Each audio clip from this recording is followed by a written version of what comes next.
कोल्हापूर गगनबावडा मार्गाचं म्हासुर्ली ते बावेली दरम्यानचं रस्त्याचं काम पूर्ण करण्यात आलंय। विद्यामंदिर कोनोलीतर्फे असंडोली या शाळेच्या इमारतीच्या वरच्या बाजूनं हा रस्ता गेलाय।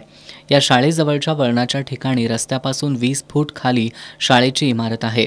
या वळणाजवळ संरक्षक भिंत बांधणं गरजेचं असताना सार्वजनिक बांधकाम विभागानं त्याकडे दुर्लक्ष केल्यानं शाळेचं कामकाज भीतीच्या छायेखाली सुरू आहे। इथं अंगणवाडीपासून 7वी पर्यंतचे विद्यार्थी शिक्षण घेत आहेत। गुणवत्तापूर्ण शिक्षणासाठी शाळा प्रसिद्ध आहे। विद्यार्थ्यांच्या सुरक्षेचा प्रश्न निर्माण झाला असल्यानं सार्वजनिक बांधकाम विभागानं इथं तातडीनं संरक्षक भिंत बांधावी अशी मागणी शाळा व्यवस्थापन समितीचे अध्यक्ष ज्ञानदेव पाटील यांनी केली आहे।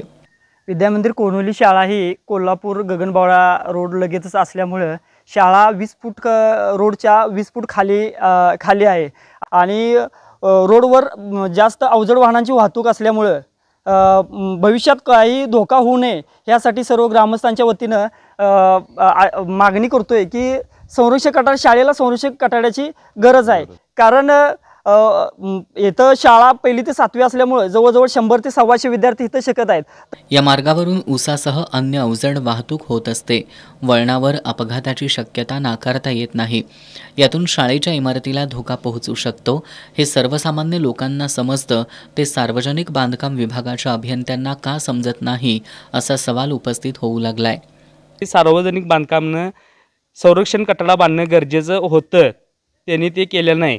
त्याच्यामुळे इथं धोका जर काहीतरी झाला तर सार्वजनिक बांधकाम विभाग ह्याला सर्वस्वी जबाबदार असेल।